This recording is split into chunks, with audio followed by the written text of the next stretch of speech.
हरि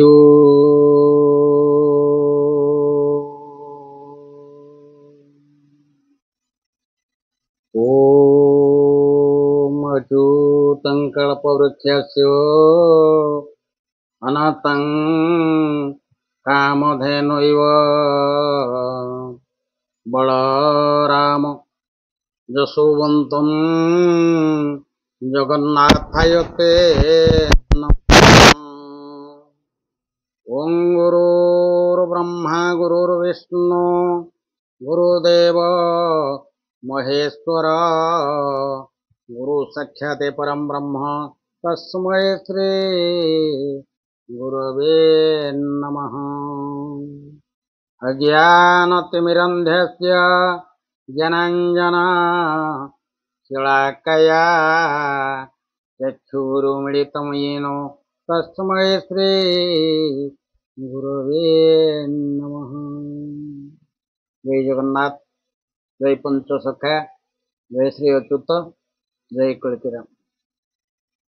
अगणित श्रोता मंडली, आज आम बसीचे जो गादी ब्रह्म आश्रम महानदी कूल, तेणु ये कथा हूँ जे भविष्यत कथा महापुरुष माने लिखिंट मालिका आकार जो मालिका पाई कि ये सारा विश्व रे चलचंचल लगी, तेणु ये नथिला कालानुक्रमे बहुत गुप्त रही। तेणु महापुरुष कही गोटे कथा कले गुप्त प्रकाश जो दिन हम उश्वास होइब मही, कले गुप्त कथा जितेबले प्रकाश हम से मही उश्वास हम।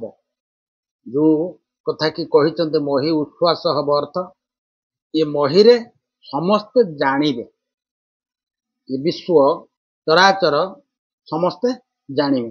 कौन जानिबे ना मालिका तत्व मालिका कथा पंचसखांकर ये ग्रंथ जो भविष्यत वार्ता ताहा समस्ते दिने जानिबे बोली ये कथा महापुरुष अच्युतानंद तांको प्रिय शिष्य रामदास को बुझेइथिले।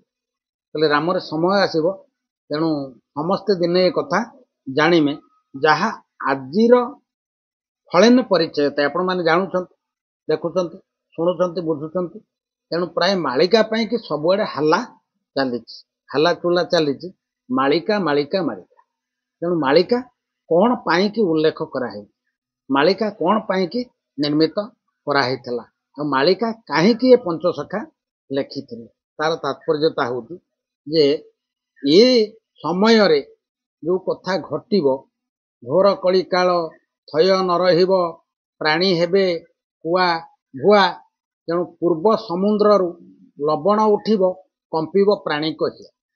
महापुरुष अच्युतानंद कहले कहले रामरे जितेबले ये प्राणी माने कुआ भुआ हेबे, प्राणी माने जितेबले कुआ भुआ हेबे ये पूर्व समुद्र लवण उठिब कंपिब प्राणी कहिया।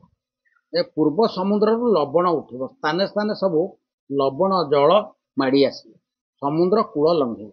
समुद्र कहीं कूल लंघिब ना अन्याय अनीति अत्याचार व्यभिचार जो प्रकार व्यापीब, तेणु ये समस्त पापर प्रायश्चित पाई प्रकृति उच्छृंखल हम। तेणु प्रकृति एमानकु साबाड़ कर क्या ना ये दृष्ट प्रकृति जो व्यक्ति माने रहिले, जो माने किछि मानु नाहंती, फल मानु नाहंती, कूल मानु नाहंती, बेल मानु नाहंती। तेणु एमानक पाई कि महापुरुष लेखिगले मालिका भविष्यत कथा और भक्त मानक उदाहरण करने उद्देश्य मालिका लेखिले। और खाली मालिका यही कि लेखि नांती, मालिका रे बहुत कथा लेखा है। ये तंत्र मंत्र जंत्र स्वतंत्र कथा समस्त कथा महापुरुष उल्लेख कर मालिका रे। जो मालिका आकार से ग्रंथ लेखिगले, जेते ग्रंथ पंचसखा लेखिले ताकू मालिका आकार रे प्रचार प्रसार करागला। तेणु जो मालिका आकार रे प्रचार प्रसार करागला ये जिमिति लेखा पुरातन लेखा समस्त पुराण रे वर्णित होईछि। तेणु पंचसखा साहित्य पंचसखांकर ग्रंथ पंचसखांकर पुस्तक सब मालिका आकार रे किछि ताकू लिखन करिगले। जो मालिका आकार रे लिखन कर देई गले से मालिका को पढ़ी, मालिका को जानी, मालिका को बुझी लोक माने ସଜାଗ ହେବେ ଆଉ ସତର୍କ ମଧ୍ୟ ହେଇଯିବେ। ଯୋଉ ସଜାଗ ହେବେ ଆଉ ସତର୍କ ହେବେ ସେଇ ବେଳର କଥାକୁ କହୁଛନ୍ତି। କହିଲେ ରାମରେ ୟାକୁ ପଢି ଶୁଣି ଜନେ ଆନନ୍ଦ ହେବେ, ତେଣୁ ଆନନ୍ଦ ମନେ ସମସ୍ତେ ବିହାର କରିବେ। ୟାକୁ ପଢି ଶୁଣିକିନି ସମସ୍ତେ ଆନନ୍ଦ ହେବେ। ପଢି ଶୁଣିକିରି ଯେତେବେଳେ ସମସ୍ତେ ଆନନ୍ଦ ହେବେ, ଆନନ୍ଦ ରୂପରେ ସମସ୍ତେ ବିହରଣ କରିବେ। ହେ ସଜନ, ଏଇ ଯୋଉ କଥାକୁ କହି କହିକା ଆସିଛନ୍ତି। କହିଲେ ଯେତେବେଳେ ସମୟ ଆସିବରେ ରାମ କଳ୍କି ଅବତାର ହେବେ ପ୍ରଭୁ। କହିଲେ ପ୍ରଭୁ ଯେତେବେଳେ ଗୁପ୍ତରେ କଳ୍କି ଅବତାର ହେବେ, ସେ କଳ୍କି ଅବତାର ବେଳକୁ ସେଇ କଳ୍କି ଅବତାର ବେଳକୁ ଏଇ ପ୍ରକାର କ୍ରିୟା ଘଟୁଥିବ, ଯାହାକୁ ଶୁଣିଲେ କି ବୁଝିଲେ ସମସ୍ତେ ଅତିଷ୍ଠ ହେଇଯିବେ। ସମସ୍ତେ ଅତିଷ୍ଠ ହେଇଯିବେ। ଲୀଳା ହବ, ପ୍ରଭୁ କଳ୍କି ରୂପରେ ଆସିବେ। କଳ୍କି ରୂପରେ ଆସିକିରି ଏଠି ଗୁପ୍ତରେ ଲୀଳା କରିବେ। ଯୋଉ କଥା ଲୀଳା କଥା ଅତି ଅଗୋଚର କଥା ମହାପୁରୁଷ ମାନେ ଲେଖିଛନ୍ତି। କହିଲେ ରେଖା ହେବ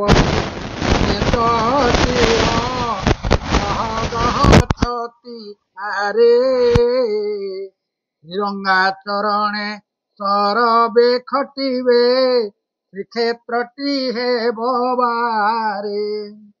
କହିଲେ ଗହ ଗହ ହେଇକିନି ଏ ଲୀଳା ଚହଟିବ। କୋଉଠି ନା ଲୀଳା ଚହଟିବ ଶୂନ୍ୟ ଉଦୟ ହେବ ଗହ ଗହ ଛତିଆରେ। କହିଲେ ଶୂନ୍ୟରେ ଲୀଳା ହବ, ଏ ଶୂନ୍ୟରେ କ୍ରିୟା ହବ। ଯାହା ବର୍ତ୍ତମାନ ଏ ଶୂନ୍ୟ କଥା, ଶୂନ୍ୟ ତତ୍ଵ, ଶୂନ୍ୟ ଭଜନ, ଶୂନ୍ୟ କର୍ମ ଆପଣ ମାନେ ଦେଖୁଛନ୍ତି। ଆହା ଆଶ୍ଚର୍ଯ୍ୟ ଲାଗୁଥିଲା ସେତେବେଳେ ଏ ଶୂନ୍ୟ କଥା କହିଲେ। ବର୍ତ୍ତମାନ ଏ ଟିଭି ଚ୍ୟାନେଲ, ୟୁଟ୍ୟୁବ ଚ୍ୟାନେଲ ଯାହା ଦେଖୁଛନ୍ତି ଶୂନ୍ୟରେ ବେତାର ଯନ୍ତ୍ର, ଯାହା ହଉଛି ବେତାର ଯନ୍ତ୍ର ଶୂନ୍ୟରେ ଚାଲିଛି। ତେଣୁ ଏଠି ବସିକିନି ଆପଣ ମାନେ ସାରା ବିଶ୍ୱ କଥାକୁ ଦେଖିପାରୁଛନ୍ତି, ଜାଣିପାରୁଛନ୍ତି। ଯୋଉ ଯନ୍ତ୍ରପାତି କଥା ମହାପୁରୁଷ କହିଥିଲେ ଆଗରୁ ଯେ ଶୂନ୍ୟରେ ଲୀଳା ହବ, ଶୂନ୍ୟ ଯନ୍ତ୍ର ମାନ ସବୁ ପ୍ରକାଶ ହବ। ତେଣୁ ତାହା ଫଳରେ ପରିଚୟ ବର୍ତ୍ତମାନ ଚାଲିଛି। ଏଇ ଯୋଉ କଥା ଚାଲିଛି, ତାହେଲେ ଆକସ୍ମିକ ଦୁର୍ଘଟଣା ଘଟିବ। ସେଠି କଣ ହବ ନା ପବନ ଶବଦ ଘୋର ଭୟଙ୍କର ହବ, ମହାମାରୀ ଶବ୍ଦରେ ତି ଜନନାଶ ଯିବ। କହିଲେ ପବନର ଶବ୍ଦ ଘୋର ଭୟଙ୍କର ହବ। ଭୟଙ୍କର ଶବ୍ଦରେ ପବନ ବୋହିବ।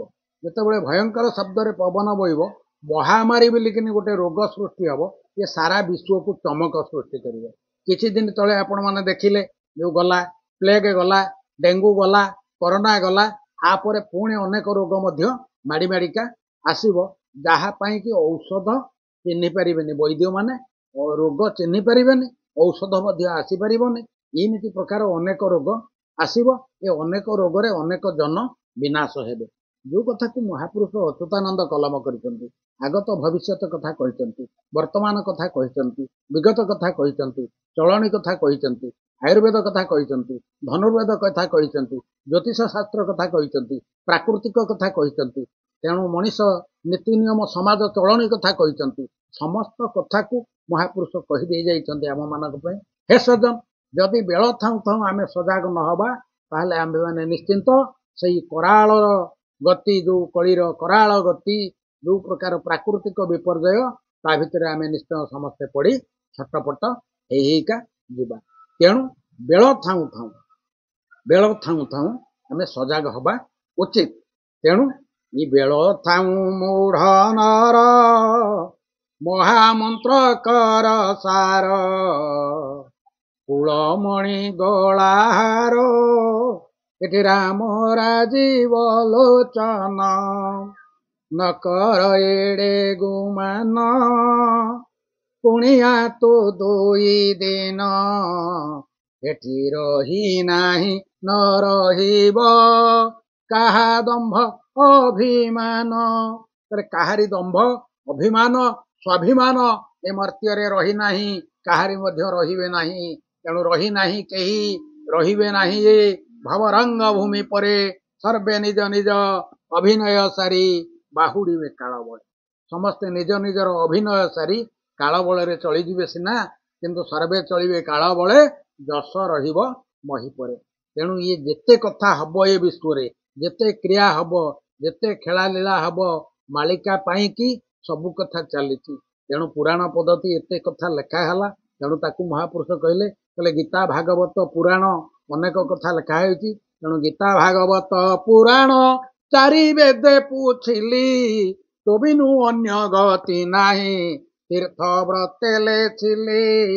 ହେଲେ ଯେତେ ପ୍ରକାର ଗୀତା ଭାଗବତ ପୁରାଣ ଆଦି ସବୁଥିରେ ସେଇ ଗୋଟିଏ କଥା, ପ୍ରଭୁଙ୍କର ନାମ କର। ତେଣୁ ନାମ ବ୍ରହ୍ମ, ନାମ ବ୍ରହ୍ମ, ନାମ ବ୍ରହ୍ମ କେବଳମ୍। ତେଣୁ ନାମ ବ୍ରହ୍ମ ଅଟେ ମହାବଳିଆନ, ତା ସାନ୍ନିଧ୍ୟ ଲାଭ କର।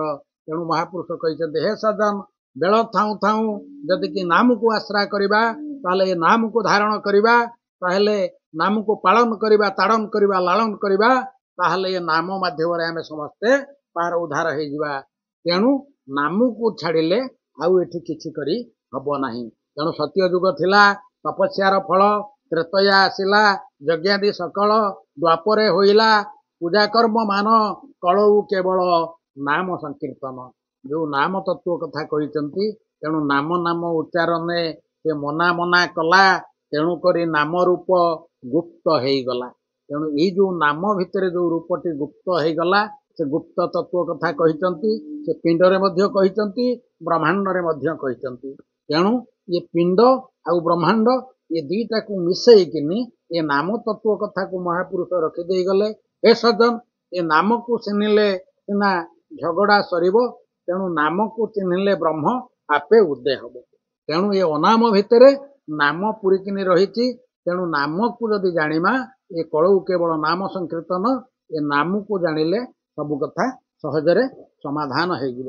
ତେଣୁ ହେ ସଜ୍ଜନ, ବେଳ ଥାଉଁ ଥାଉଁ ସମସ୍ତଙ୍କୁ ଯୋଡ଼ ହସ୍ତରେ ଅନୁରୋଧ କରୁଛୁ ଯେ ଆପଣମାନେ କେବଳ ଏ ସମୟକୁ ସେଇ ନାମ ବ୍ରହ୍ମକୁ ଆଶ୍ରା କରନ୍ତୁ, ନାମକୁ ଧାରଣ କରନ୍ତୁ, ଜପନ କରନ୍ତୁ, ମନନ କରନ୍ତୁ। ସମସ୍ତେ ଶ୍ରଦ୍ଧାର ସହିତ ଯଦି ନାମକୁ ଧାରଣ କରିବେ, ତାହେଲେ ସୁଚାର ରୂପରେ ଏ ସୃଷ୍ଟିରେ ଶାନ୍ତି ଖେଳିବ, ନିଜ ଭିତରେ ସ୍ଥିରତା ଆସିବ, ଆଉ ପାରିବାରିକ ଭିତରେ ମଧ୍ୟ ଶାନ୍ତି ମୈତ୍ରୀ ସ୍ଥିରତା ଖେଳିବ। ତେଣୁ ସମସ୍ତେ ଆନନ୍ଦ ବିଭୋରରେ ଦିନ କାଟିବେ।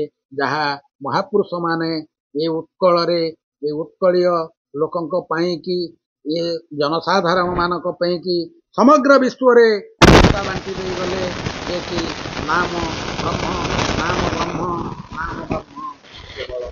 ଜୟ ଜଗନ୍ନାଥ, ଜୟ ପଞ୍ଚସଖା, ଜୟ ଶ୍ରୀ ଅଚ୍ୟୁତ, ଜୟ ଶ୍ରୀ। ଏ ସଜ୍ଜନ, ସମୟ ତ ଅନେକ ଗଡ଼ି ଗଡ଼ି ଚାଲିଛି। ଟିକେ ଅସୁସ୍ଥ ଅଛି, ମୋ ଦେହ ଟିକେ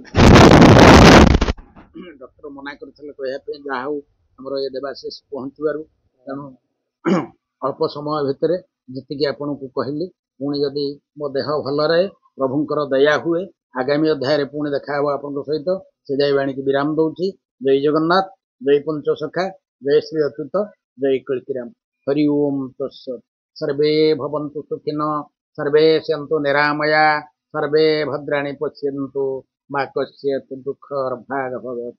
ओम शान्तिः शान्तिः शान्तिः सर्वारिष्ट शान्तिर्भवतु। ଆପଣମାନଙ୍କୁ ଏ କଥାବସ୍ତୁ ଭଲ ଲାଗେ, ତାହେଲେ ଏଇ ଯୋଉ ଚ୍ୟାନେଲରେ ଆମେ ଦେବାନନ୍ଦ ଚ୍ୟାନେଲକୁ ଲାଇକ୍ କରନ୍ତୁ, ସାଙ୍ଗସାଥି ଦେଖି ସେୟାର କରନ୍ତୁ ଏବଂ ସବସ୍କ୍ରାଇବ କରନ୍ତୁ। ଏବଂ ଶ୍ରଦ୍ଧା ସ୍ନେହ ସହିତ ଆପଣମାନେ ଟିକେ ସ୍ୱାଗତ ସମ୍ବର୍ଦ୍ଧନା ଜଣାଇଲେ ଆମେ ଚିର ଉପକୃତ ହେବୁ। ଜୟ ଜଗନ୍ନାଥ।